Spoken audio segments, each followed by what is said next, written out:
La viande, c'est bon et c'est sain. C'est vraiment sain, la viande. Je mange régulièrement de la viande. Et d'ailleurs, c'est très sain. La viande est indispensable pour l'homme. Notre envie de viande semble irrépressible. En Europe et maintenant en Asie. L'Europe produit plus de 42 millions de tonnes de viande par an.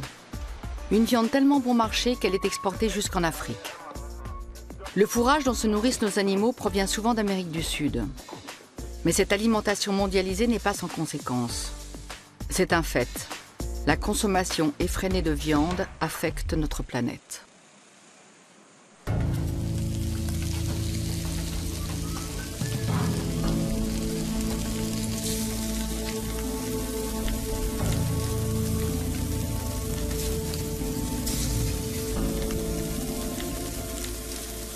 C'est bon, tout simplement. C'est bon, c'est plein de goût, c'est la nature, c'est la montagne, c'est la ferme, c'est tout ce qu'on aime, quoi. C'est les souvenirs d'enfance, c'est ce qu'on a mangé chez les grands-parents quand on était jeune, toutes ces choses-là.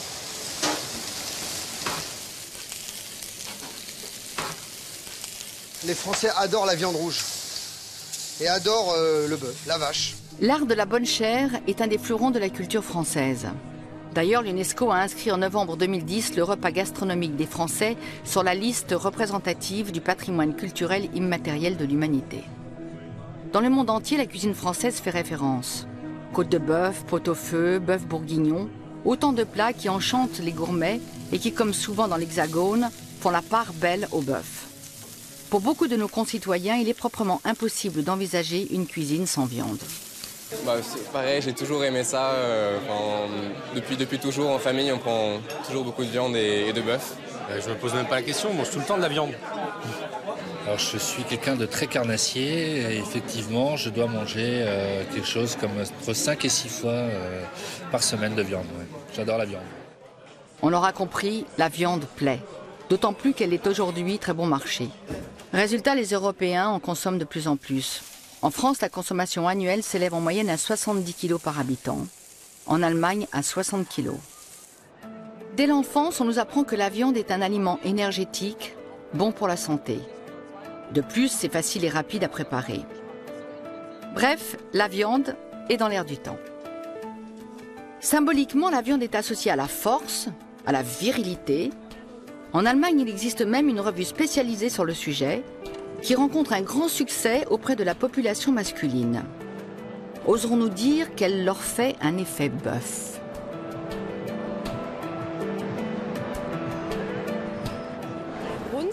La viande est un aliment qui plaît aux femmes comme aux hommes. Mais dans notre société, les hommes n'ont plus la tâche aussi facile.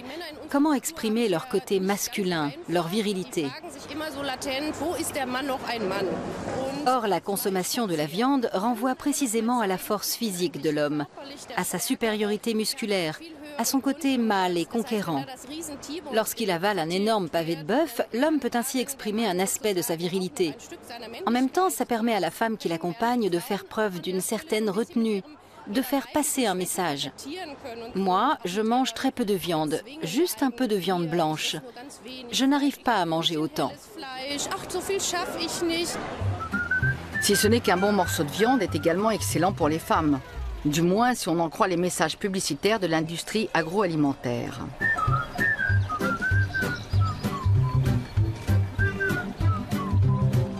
Fleisch bringt's. Viel Energie und noch mehr Genuss. Les publicités nous montrent des animaux heureux, élevés dans des fermes bucoliques, des produits sains, au plus proche de la nature.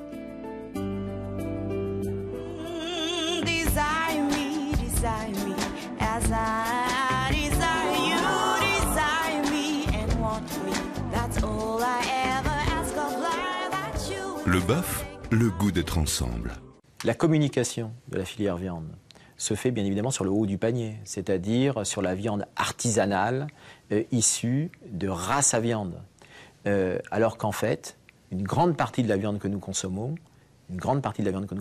c'est de la viande issue d'élevage industriel. Et donc ça, c'est quelque chose sur lequel la filière, bien évidemment, communique moins. Mais c'est pourtant une réalité.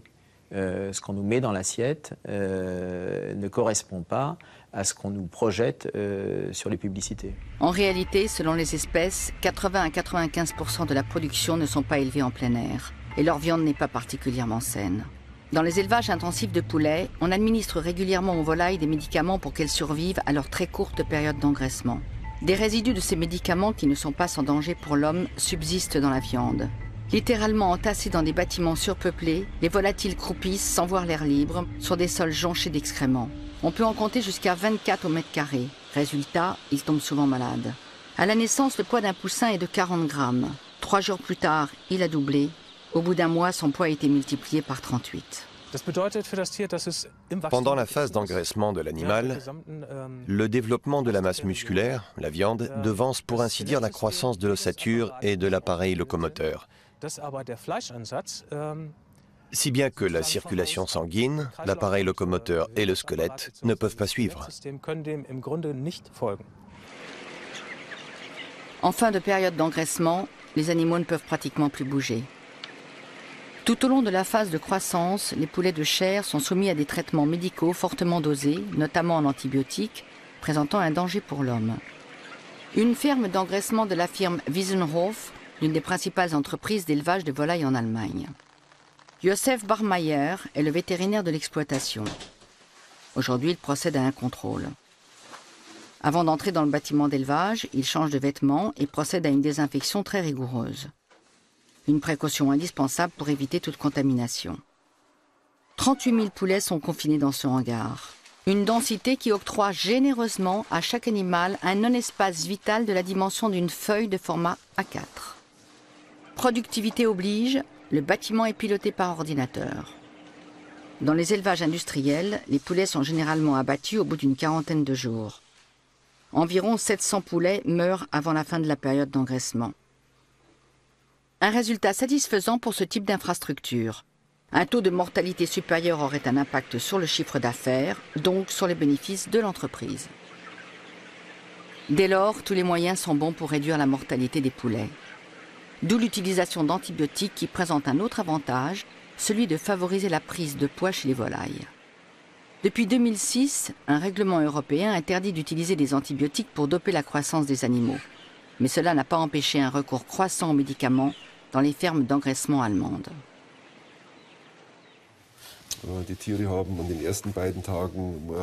Les 2 premiers jours, les poulets ont reçu des vitamines. On s'est alors aperçu qu'ils avaient une infection de la vésicule. Un traitement a donc été prescrit. On leur a administré du TMPS, c'est-à-dire un antibiotique sulfamidé. Ceci pendant 3 jours. Ils n'ont reçu aucun autre traitement à base d'antibiotiques. Dans les cages surpeuplées, les maladies se transmettent à une vitesse fulgurante. Bien souvent, dès que quelques poulets sont malades, on met tous les animaux sous antibiotiques.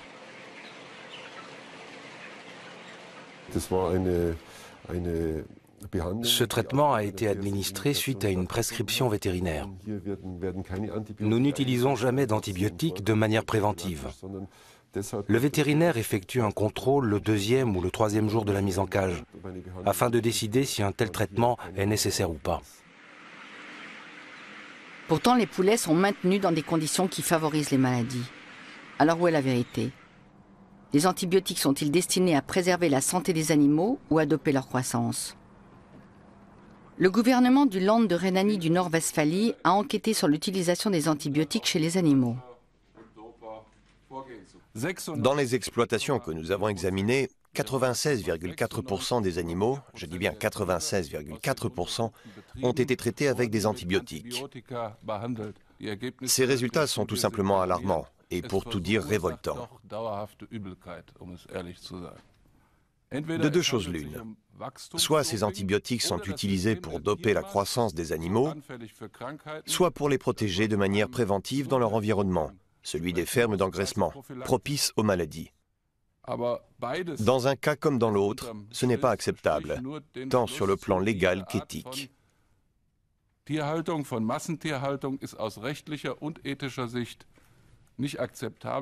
Pas acceptable? Mais encore. Ces méthodes ne sont certes pas illégales, mais moralement, elles sont plus que discutables. Tant qu'il n'y aura pas de sanctions contre les producteurs, les animaux continueront à être élevés aux antibiotiques. Les scientifiques mettent en garde contre l'utilisation abusive d'antibiotiques dans les exploitations d'engraissement car cela favorise la formation des germes multirésistants. En Allemagne, ces germes sont responsables de la mort d'environ 15 000 personnes par an.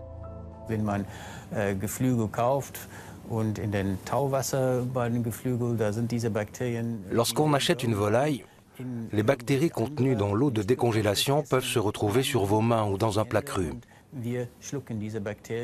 À partir de là, on les avale et elles finissent dans notre appareil intestinal. Ces bactéries se trouvent déjà dans notre intestin. Ce n'est donc pas un souci a priori. Le problème apparaît lorsqu'on doit prendre des antibiotiques ou lorsqu'on est à l'hôpital et que suite à une complication, les bactéries résistantes présentes dans l'intestin provoquent une infection. Ces bactéries sont difficiles à soigner avec nos antibiotiques classiques. La Rhénanie du Nord-Westphalie s'est donc penchée sur la question. Le gouvernement fédéral de Berlin, pour sa part, a longtemps refusé le simple contrôle de la distribution des antibiotiques aux volailles sous couvert de protection des données. Aujourd'hui, les choses évoluent. Mieux surveiller les médicaments administrés aux volailles, la mesure s'imposait en raison des scandales qui défraient régulièrement la chronique. L'Association de protection de l'environnement, Bund, B-U-N-D, a effectué une analyse de la viande de poulet. Résultat, un échantillon sur 2 a révélé la présence de germes résistants aux antibiotiques.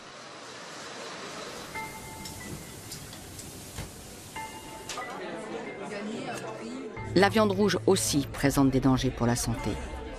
Partout dans le monde, les experts déconseillent une consommation excessive. Les études le montrent, trop de viande rouge réduit l'espérance de vie. Les gros consommateurs de viande souffrent davantage de gouttes, de rhumatisme, de cancer et de diabète. Avec une consommation de 300 grammes de viande rouge par semaine, on fait déjà partie des groupes à risque. Le Centre de recherche contre le cancer de Heidelberg en Allemagne s'intéresse à l'origine des maladies cancéreuses.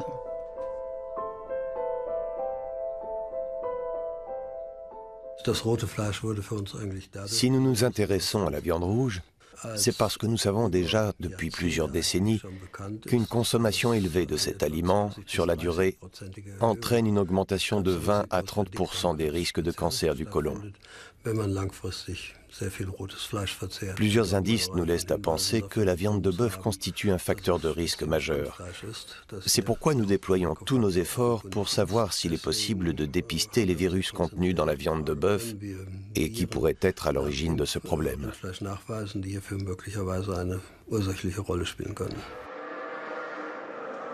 Le danger pour la santé humaine lié aux virus et aux antibiotiques présents dans la viande augmente au même rythme que la quantité consommée.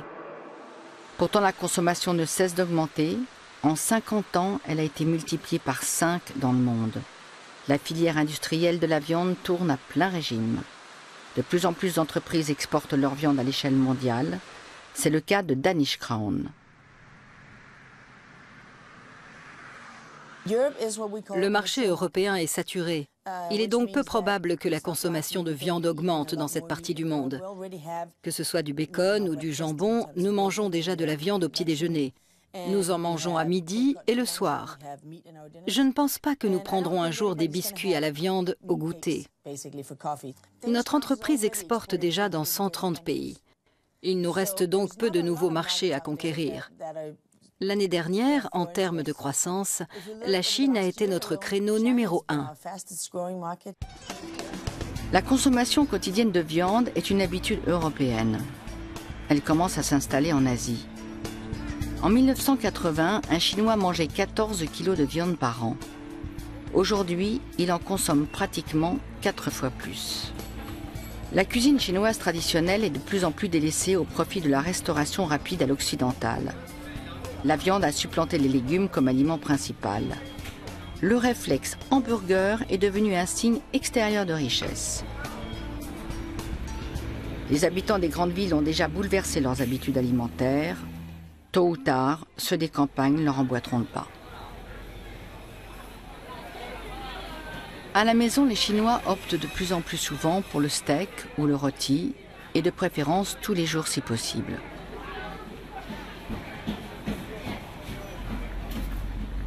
Selon les experts, dans ce pays le plus peuplé du monde, la consommation moyenne de viande devrait doubler d'ici à 2017.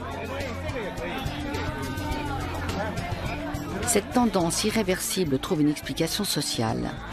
Manger de la viande, c'est une façon de montrer sa réussite.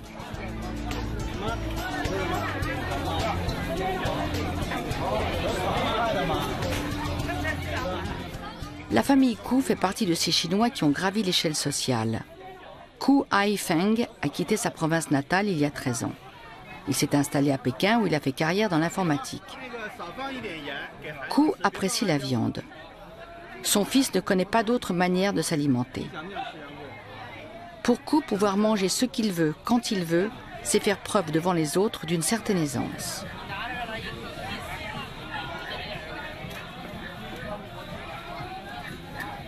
Le week-end, la famille aime faire une petite halte devant les stands de restauration de Pékin, dont 1 sur 2 propose désormais de la viande du type fast-food.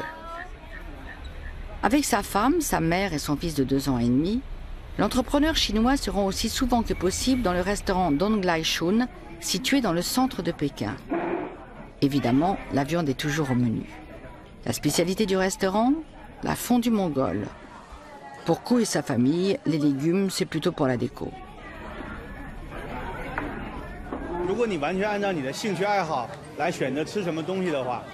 Pour pouvoir manger à sa faim et goûter de tout, il faut d'abord avoir les moyens de ses envies. Moi, j'y suis arrivé au bout de 2 ou 3 ans à Pékin.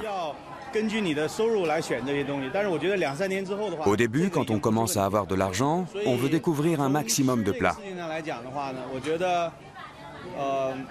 Je reconnais que ça peut faire un peu bling-bling.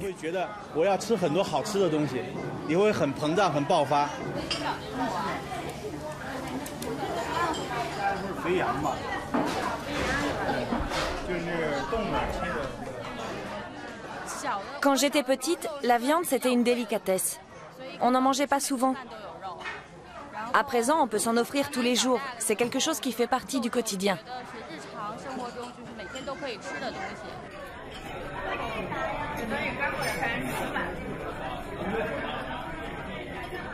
Mais cette nouvelle alimentation ne réussit pas à toute la population. De plus en plus de Chinois souffrent de maladies jusqu'alors inconnues dans leur pays. Ku Haifeng a beau savoir qu'il ne faut pas abuser de viande, il ne modifie pas pour autant ses nouvelles habitudes. Je mange de la viande 3 fois par jour, c'est-à-dire 21 fois par semaine. Et la nuit, quand j'ai une petite fringale, je vais me prendre quelque chose dans le frigo, généralement un peu de viande. Donc je consomme de la viande 20 à 30 fois par semaine.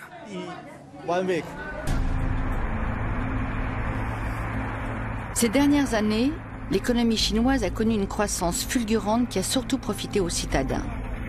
Cette prospérité récente et l'amélioration du niveau de vie qui l'accompagne ont déjà des conséquences. Un adulte sur 3 est en surpoids, soit des dizaines de millions de personnes. Une des causes principales de cette surcharge pondérale, la consommation excessive de viande. Face à ce phénomène, les médecins chinois tirent la sonnette d'alarme depuis des années. Gu Dongfeng est l'un des médecins les plus renommés de son pays.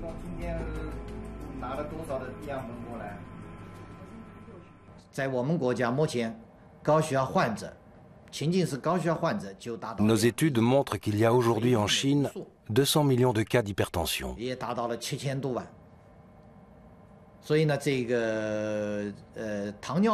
Les cas d'obésité et de diabète ont également pris des proportions alarmantes.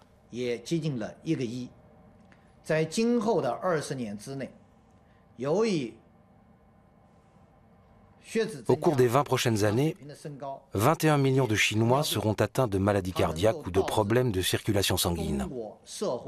Le chiffre est effrayant. Il correspond à la population d'un pays européen de taille moyenne. Pour un tiers de ces personnes, ces maladies seront fatales.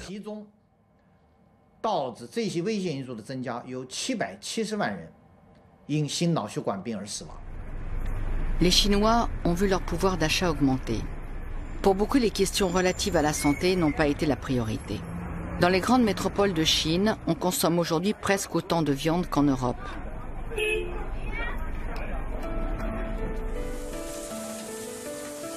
Chez nous, la consommation de viande reste élevée alors que les risques pour la santé sont connus depuis longtemps.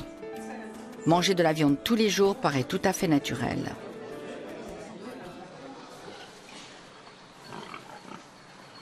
Sur la côte est du Danemark, une ferme d'engraissement de Danish Crown. Le plus gros exportateur de viande européen profite pleinement du boom de la demande mondiale. L'entreprise s'enorgueillit de respecter le bien-être des animaux, mais ici aussi, la rentabilité reste la priorité. L'éleveur Jensen travaille avec Danish Crown. Il y a encore 2 ans et demi, ces cochons étaient élevés en plein air, mais son exploitation n'était plus rentable. Aujourd'hui, Jensen maintient ses animaux toute l'année dans un bâtiment d'élevage. En extérieur, la production de porcelets par truie était trop faible. Le taux de mortalité était de 10% plus élevé que dans un bâtiment d'élevage. Du coup, j'obtenais un maximum de 24 porcelets par truie. Dedans, j'en ai environ 30. Économiquement, ça fait une sacrée différence. Les cochons sont des animaux intelligents qui ont besoin de changements pour se sentir bien. L'Union européenne préconise très sérieusement de laisser au moins un jouet ou un peu de paille à l'intérieur des bâtiments d'élevage. On espère ainsi empêcher les porcs de devenir agressifs et de se blesser les uns les autres. Une poignée de paille par jour suffirait à satisfaire ces recommandations. Faire plus ne serait pas rentable.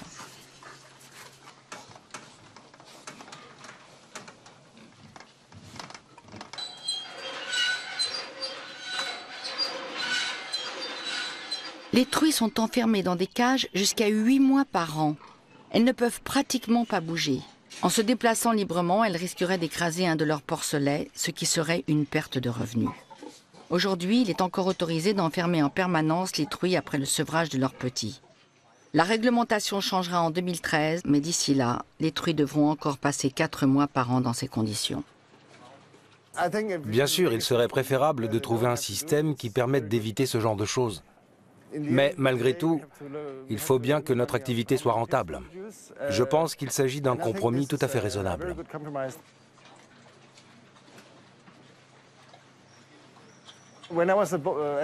Quand j'étais enfant, les truies se déplaçaient et mettaient bas librement. Chaque année, on avait 15 porcelets par bête. Aujourd'hui, 31. La différence, elle est là. Tout est question d'efficacité, de rendement et de gain. Si elle ne produit pas suffisamment de porcelets, la truie est abattue au bout de 3 ans. Les animaux sont réduits à la fonction d'outils de production. M. Pedersen, éleveur, s'adapte aux normes de productivité de façon exemplaire. Mais au fait, une norme légale est-elle une norme juste et humaine? L'industrie de la viande, en fait, est tout simplement amorale. Elle n'est pas immorale, elle est amorale. Elle est dans une logique industrielle. Et cette logique industrielle, si la demande du consommateur, qu'elle essaie de façonner, elle essaie de ralentir un certain nombre d'évolutions, mais elle ne peut pas empêcher ces évolutions. Donc si la demande du consommateur change, si le consommateur demande plus de qualité, moins de quantité, plus de qualité, l'industrie s'adaptera.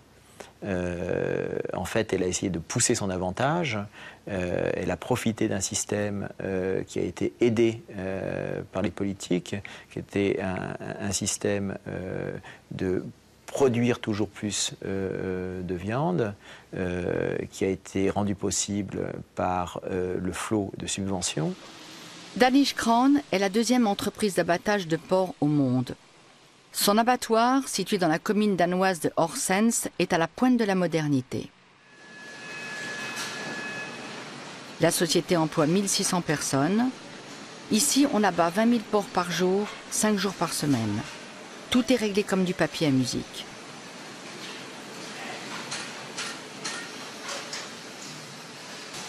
Dès que les portes de la salle d'étourdissement s'ouvrent, les animaux deviennent une marchandise.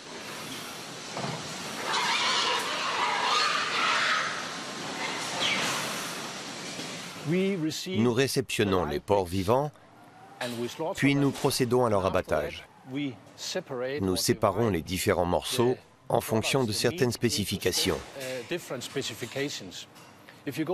Dans l'industrie automobile, par exemple, vous rassemblez les pièces détachées que vous réceptionnez afin de fabriquer une voiture.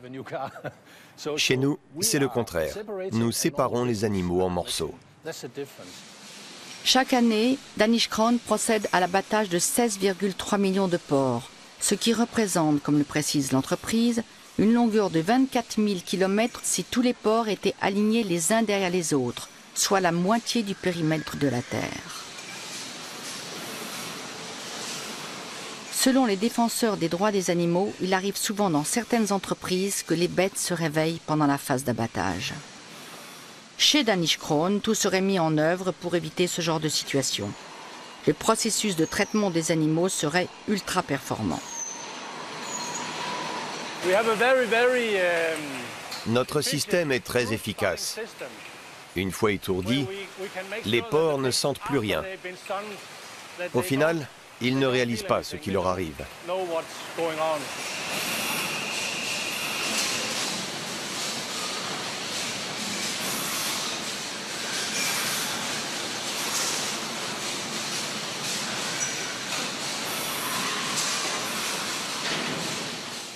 Nous procédons à un test. Plusieurs fois par jour, nous touchons les pupilles des porcs avec un stylo. C'est l'endroit le plus sensible. S'ils réagissent, c'est qu'ils n'ont pas été assez étourdis. Chez Danish Crown, il semble que tout soit fait pour éviter la souffrance des animaux pendant l'abattage. Mais dans d'autres entreprises européennes, on ne s'embarrasse pas de telles précautions. Il est quasiment impossible d'obtenir une autorisation de tournage dans les grandes entreprises d'abattage françaises ou allemandes. Et si par miracle on l'obtient, pas question de montrer l'abattage des animaux. Forteresse ultra protégée. Ces entreprises auraient-elles quelque chose à cacher? En France, comme en Allemagne, les militants pour les droits des animaux dénoncent régulièrement des conditions d'abattage scandaleuses. Dans l'Hexagone, selon certains experts, un tiers des bœufs ne seraient pas morts au moment de la découpe des morceaux.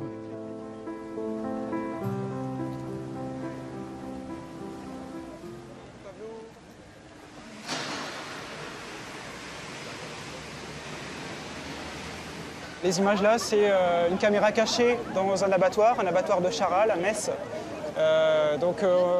Les enquêteurs de l'association se sont fait embaucher auprès de cet abattoir pour pouvoir filmer de l'intérieur, hors du contexte des visites annoncées, etc., pour voir comment étaient tués les bovins dans cet abattoir. Et ici, on n'est pas forcément sur une exception, on est sur un abattage quotidien. Il faut savoir qu'il y a plus de 3 millions d'animaux qui sont tués par jour chaque année, donc les cadences sont énormes, et que dans les abattoirs, ils ne peuvent pas respecter le minimum de la protection animale qui provient des réglementations.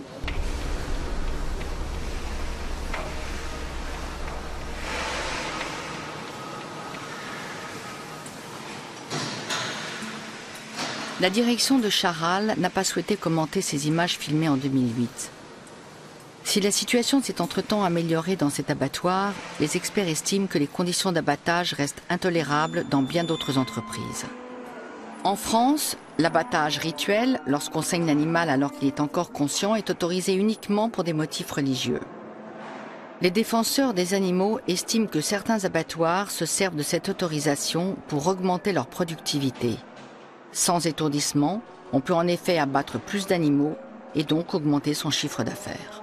L'abattage et la protection animale, ce n'est pas un débat essentiel en France. Le débat se porte plus sur les conséquences écologiques du mode de production intensive ou alors sur la qualité des aliments dans l'assiette. En France, la préoccupation du bien-être animal n'est pas la préoccupation essentielle dans la tête du consommateur, c'est une préoccupation santé. En Allemagne, la question de la protection des animaux est davantage débattue. Mais pour l'heure, les conditions de détention des animaux d'élevage n'ont pas changé. Stefan Bröckling est révolté par des images d'élevage intensif. À cette heure-ci, la plupart des gens sont confortablement installés chez eux. Ils n'ont pas la moindre idée de ce que subissent au même moment des millions d'animaux. Ces animaux qu'on appelle dans notre société animaux de production connaissent le pire. Mauvais traitement, élevage intensif dans des conditions catastrophiques, légales ou pas. Parce que même lorsqu'ils respectent la réglementation, l'élevage intensif ne protège pas les animaux d'une grande souffrance.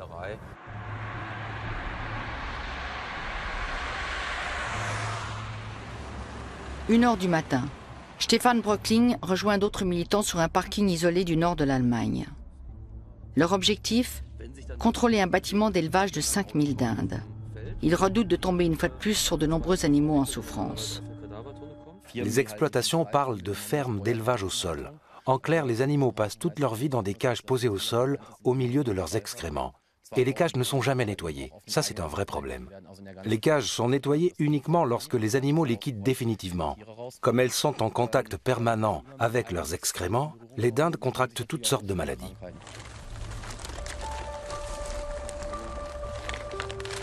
Les militants enfilent des vêtements de protection pour éviter toute contamination.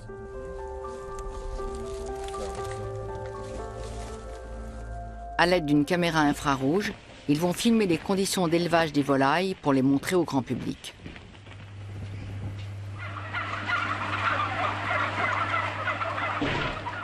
Malgré sa petite superficie, le bâtiment respecte les normes en vigueur. Il est donc conforme à la réglementation. Problème, l'hygiène laisse sérieusement à désirer. Plusieurs dindes mortes gisent sur le sol depuis plusieurs jours, voire plusieurs semaines.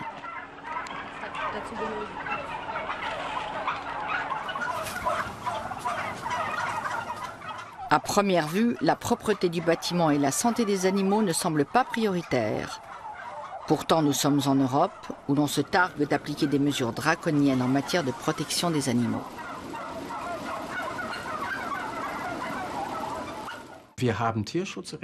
Notre réglementation concernant ces questions est la plus stricte qui soit.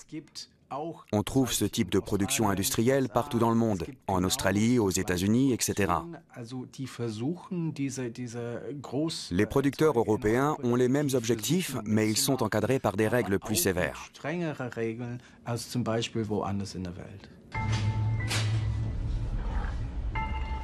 Ces règles suffisent-elles réellement à faire de notre continent un modèle en matière de protection animale ? La question se pose lorsqu'on sait que les animaux, considérés comme de simples marchandises, sont condamnés à se blesser et donc ne peuvent survivre sans médicaments.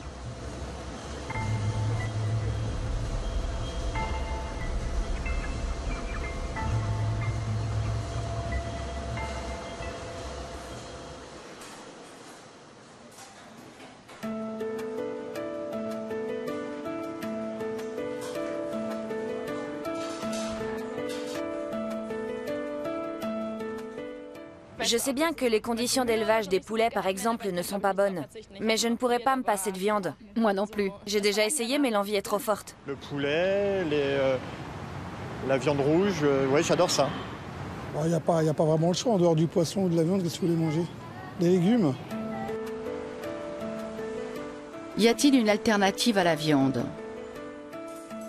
Sa consommation excessive n'a pas seulement des conséquences négatives sur notre santé. Elle a aussi un impact dévastateur sur la vie de nombreux habitants de la planète. Logique, plus on produit de viande, plus il faut d'aliments pour les animaux. Ces aliments sont généralement importés d'Amérique du Sud, du Brésil, d'Argentine et surtout du Paraguay, d'où provient une bonne partie du fourrage consommé en Europe.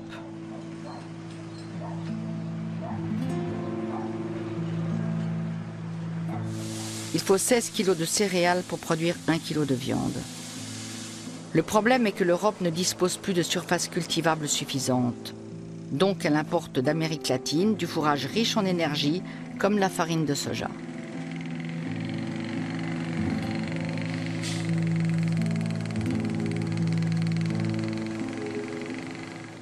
La production de céréales a atteint ses limites en Europe, aux États-Unis et en Chine. Dans le même temps, la population mondiale continue de croître. En Asie, avec l'augmentation du pouvoir d'achat, la consommation suit la même tendance. Nous ne devons pas passer à côté de cette formidable opportunité. En réalité, cette opportunité ne concerne qu'une poignée de producteurs. La culture du soja, le plus souvent génétiquement modifiée, compromet la situation économique des paysans locaux et l'utilisation intensive des pesticides empoisonne les terres ainsi que les habitants. Ces entreprises agricoles sont pour la plupart brésiliennes, argentines ou allemandes. Elles produisent des céréales dans des exploitations immenses. Un campement de fortune à Nacundé, dans le sud du Paraguay. Ici vivent les perdants, ceux qui n'ont pas profité du boom du soja. Anciens cultivateurs, ils n'ont pas fait le poids face aux grands producteurs de soja et ont été contraints de vendre leurs terres. En désespoir de cause, ils se sont réfugiés dans ce campement. Voilà 12 ans que Valdomera Servine vit dans un de ces camps illégaux. Quand elle prépare un repas, c'est qu'on lui a donné quelque chose à manger ou que ses enfants se sont débrouillés pour lui rapporter quelques aliments. La soja no vale a nosotros nada porque le soja ne nous rapporte rien. Il détruit la terre. Après le soja, plus rien ne pousse. La production de soja ne profite qu'à ceux qui ont déjà de l'argent. Et l'argent qu'ils gagnent ici, ils l'emportent chez eux, au Brésil. Alors qu'ici, au Paraguay, on n'a rien. On est de plus en plus pauvres.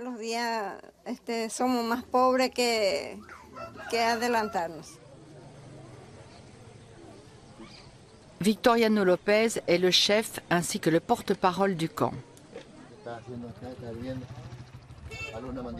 Nous avons un peu de manioc.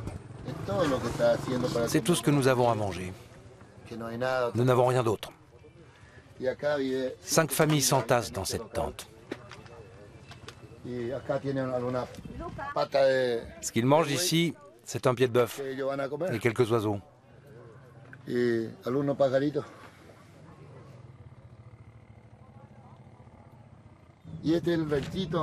Regardez comme nous vivons.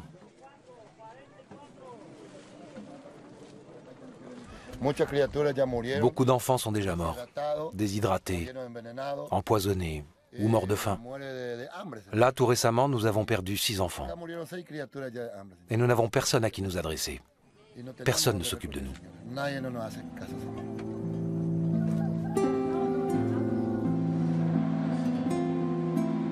À l'Institut privé de recherche sociale d'Asunción, la capitale du Paraguay, on s'intéresse depuis longtemps aux retombées de la production de soja. Les Européens n'ont aucune idée des implications de leur consommation quotidienne de viande.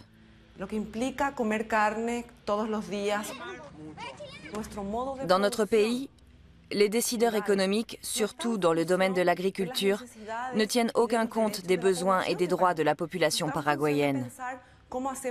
Ils ne se préoccupent ni de l'alimentation, ni de la santé et du bien-être de notre peuple ou de nos agriculteurs. La seule chose qui compte, ce sont les affaires, c'est-à-dire la production de céréales, de soja et de viande.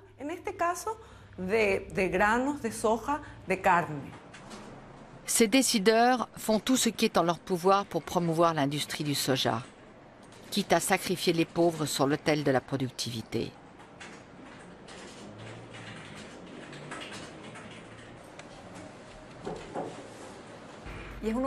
Voici l'une des rares fois où nous avons pu filmer une intervention de la police dans un camp et la violence exercée sur ses occupants. Les forces de l'ordre maltraitent, torturent et brûlent tout ce que ces familles possèdent.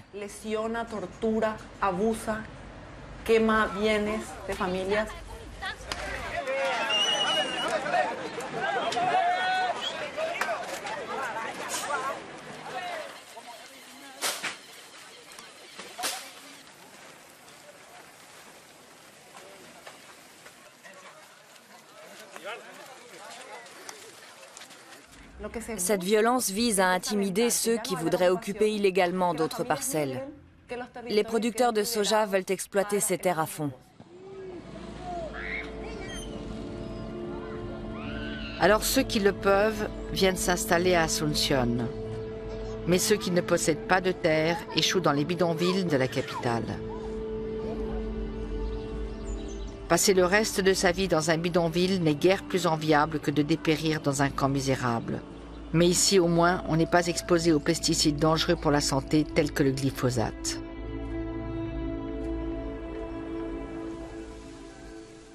Le soja ayant été génétiquement modifié pour résister à ces pesticides, les barons du soja en épandent des quantités massives sur leurs terres sans se préoccuper ni des habitants de la région, ni de l'environnement.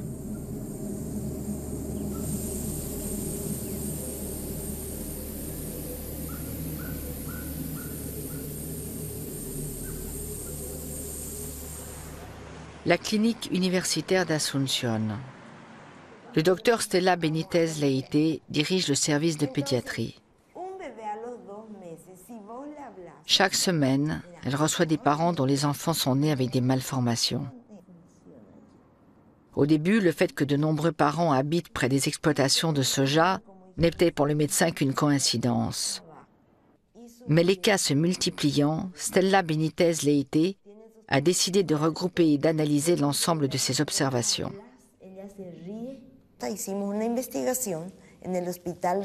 L'étude a été menée à l'hôpital d'Encarnación.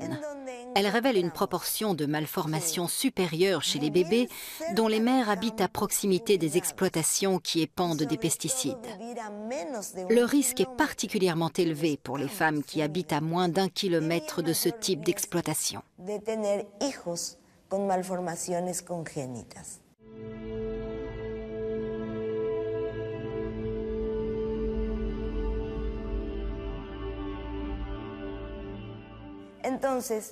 Nous avons constaté beaucoup de problèmes pendant nos recherches. Des cerveaux développés sur l'avant de la tête, des visages complètement déformés et même des têtes sans cerveau.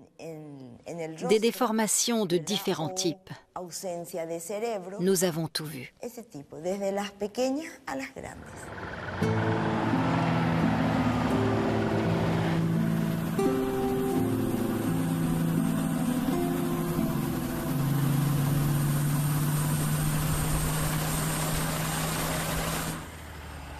Nous sommes ici à la pointe sud du Paraguay. C'est ici que vit Petrona Talavera avec sa famille. Sa maison est entourée par les champs de soja. En 2003, Silvino, son fils de 11 ans, meurt des suites d'un empoisonnement aux pesticides. Un cultivateur de soja épand un produit phytosanitaire toxique dans son champ.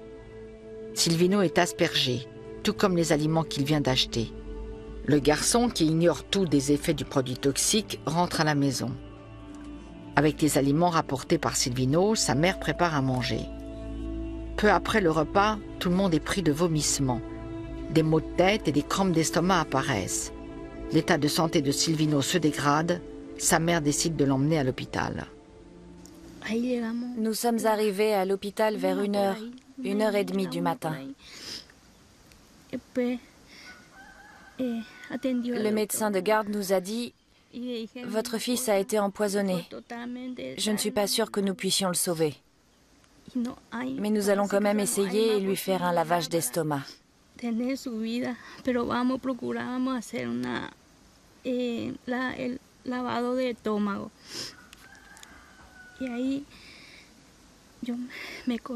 Il m'a prescrit une ordonnance et je suis partie. Je me suis mise à pleurer. J'étais désespérée. Je n'avais pas d'argent. Un homme m'a alors aidé à payer les médicaments pour le lavage d'estomac.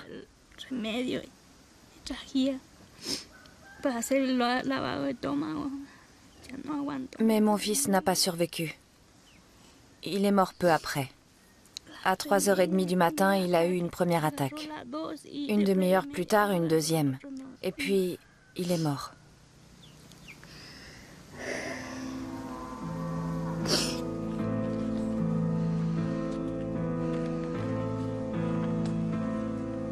Les médecins confirment la cause du décès de Silvino. Intoxication aux pesticides. Commence alors un long combat pour la justice. Petronas Talavera obtient gain de cause en deuxième instance. Mais le producteur de soja se pourvoit en cassation avec succès. Il n'y a pas de justice pour les pauvres. J'ai fini par perdre mon procès. Le coupable n'a jamais été mis en prison. Il est chez lui, il continue à épandre ses pesticides en toute impunité.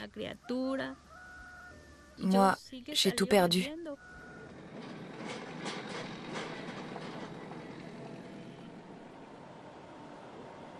Au Paraguay, Petronas Talavera est la seule victime à avoir intenté un tel procès. Les autres se taisent par peur des représailles qu'exerceraient les barons du soja. L'Union européenne ne semble pas se préoccuper de cette situation. L'Europe a besoin de soja pour ses animaux. D'où provient-il? Comment est-il cultivé? Ces questions ne passionnent pas nos hommes politiques. Pour la Commission agricole, la priorité, c'est l'Europe. Quant au marché, il finira bien par s'autoréguler. Nous sommes obligés de maintenir nos importations si nous souhaitons continuer à produire de la viande. L'autre possibilité consisterait à réduire la part des céréales au profit de protéines végétales. Mais ça semble peu réaliste. Au fond, c'est le marché qui décide. Mais est-ce qu'on n'a pas une part de responsabilité vis-à-vis des populations d'Amérique du Sud? Oui, bien sûr. Nous savons comment les choses se passent. C'est pour ça que nous discutons aussi avec les gouvernements de cette région. Mais au final, c'est le marché qui décide. Nous n'y pouvons rien.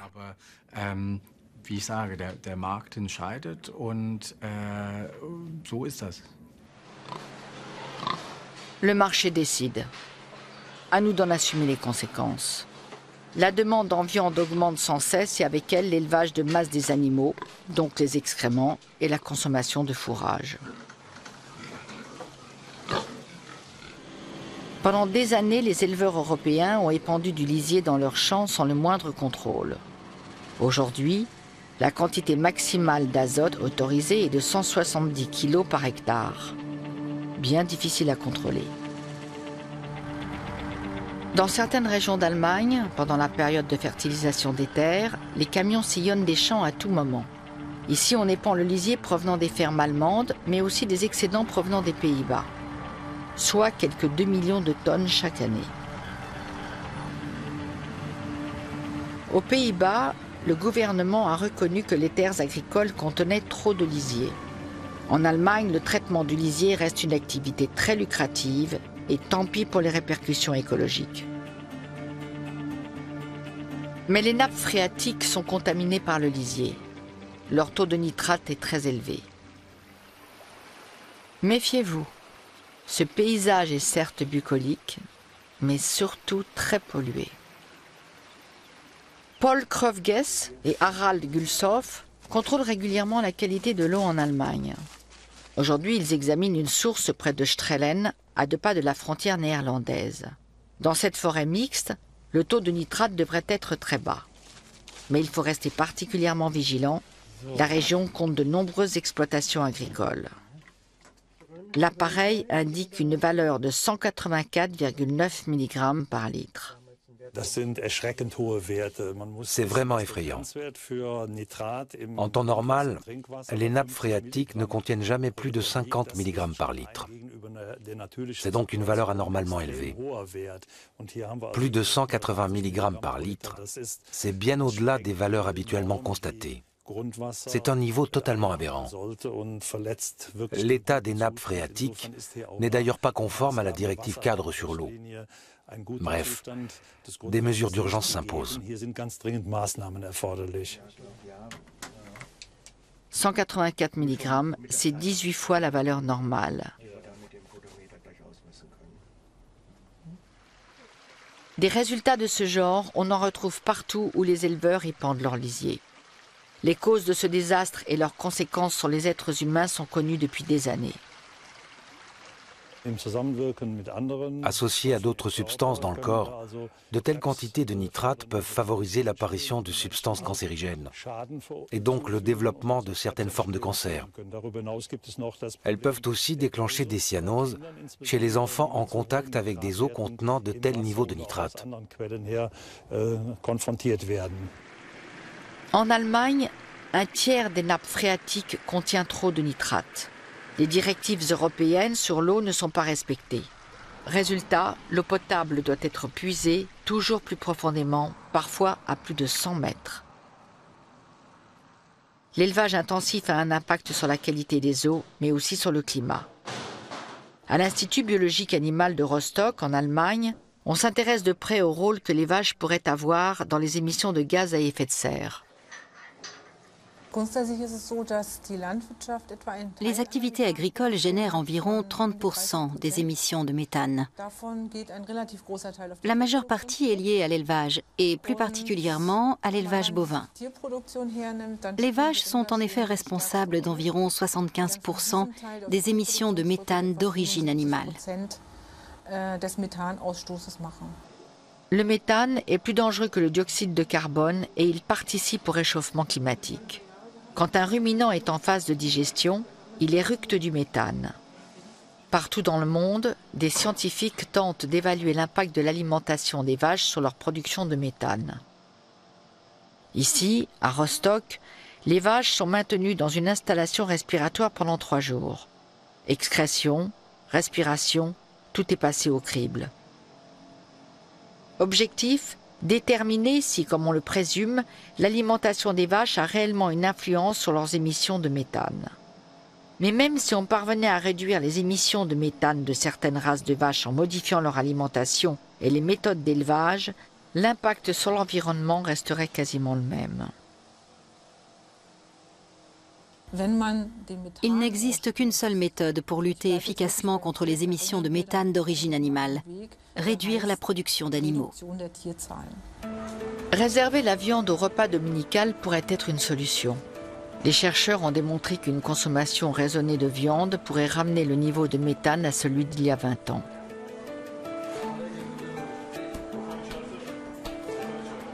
Mais malgré le réchauffement climatique, malgré la pollution des eaux et des sols, l'Europe produit toujours plus de viande sans s'inquiéter des conséquences.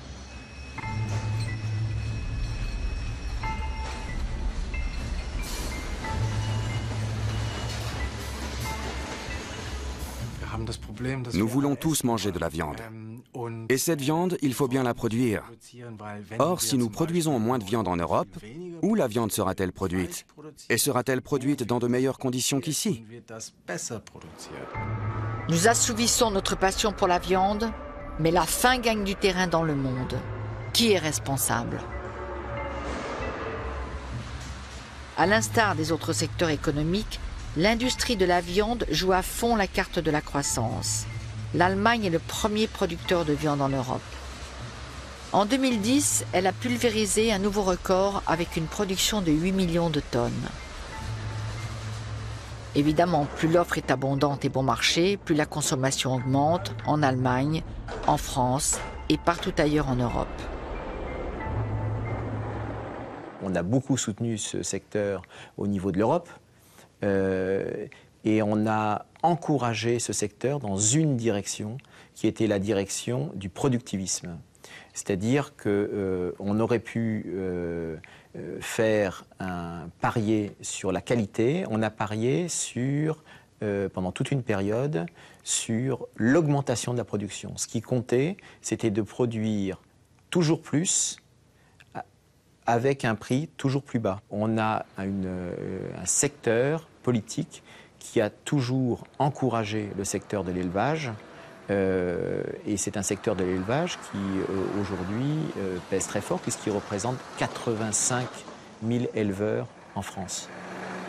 En 2010, le budget de la PAC, la politique agricole commune, s'élevait à 60 milliards d'euros, soit plus de 40% du budget européen. Les principaux bénéficiaires en ont été les agriculteurs. Les subventions européennes contribuent ainsi à réduire artificiellement le prix de la viande. Résultat, le marché est complètement perverti. La viande européenne inonde les marchés africains.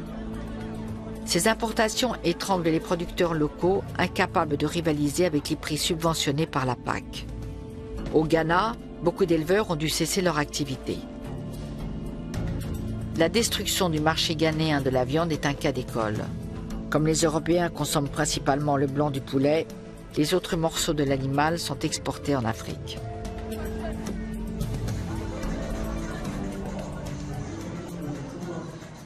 David King représente les fermiers ghanéens.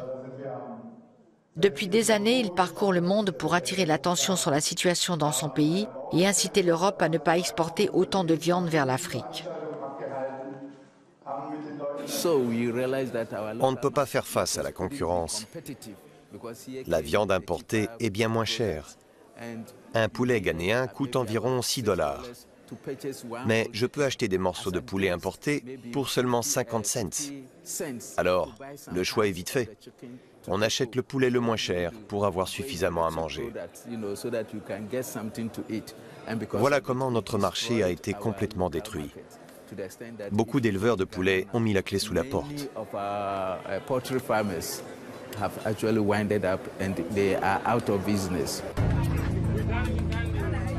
Difficile pour les États africains de protéger leur marché. L'Organisation mondiale du commerce et les pays industrialisés imposent au monde leur concept de libre-échange, mais les premiers à profiter de ce système sont les pays riches.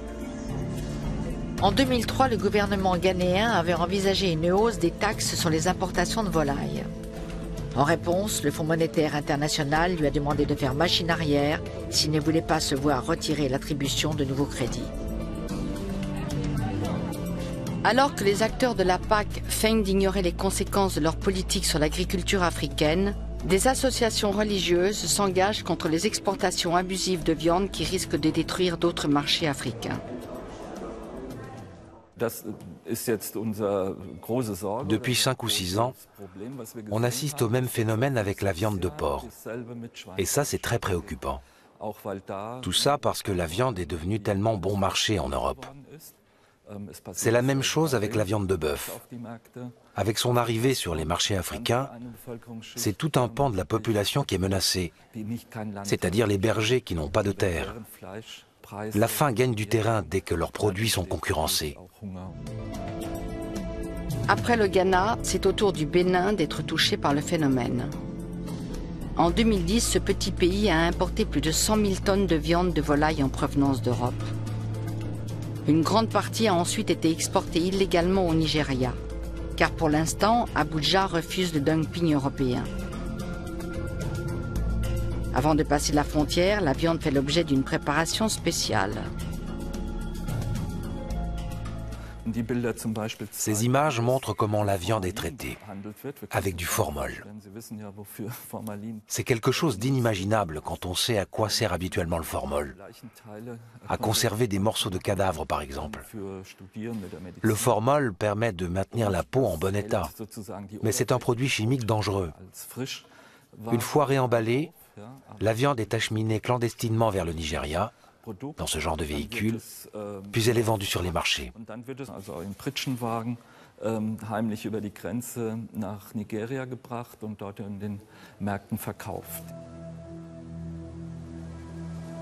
Le Nigeria tente encore de préserver sa production de viande, mais le combat paraît perdu d'avance. Tout ça parce que l'Europe semble décider à approvisionner le monde en viande, quelles qu'en soient les conséquences.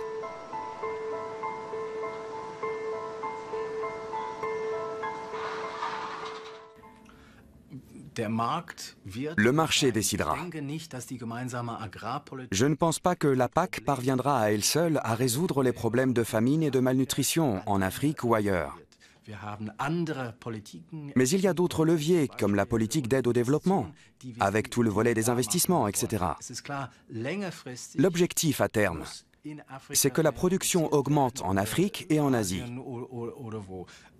Mais en Europe, nous devons maintenir notre potentiel de production pour ne pas devoir recourir un jour à des importations massives.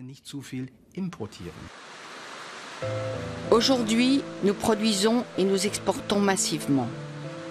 Beaucoup parmi nous refusent de regarder en face les problèmes engendrés par la consommation excessive et la production industrielle de viande.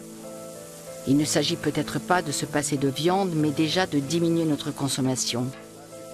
Or, sans réglementation et sans contrôle renforcé, rien ne changera même si tout le monde reconnaît les dangers d'un élevage intensif poussé à l'extrême. La solution du problème est politique. Il existe des mouvements de contestation contre l'élevage intensif, mais ils mobilisent très peu de monde. En France, ils restent très marginaux. En Allemagne, les manifestants, plus organisés, s'opposent à l'extension ou à la construction de nouvelles entreprises d'abattage et d'élevage intensif.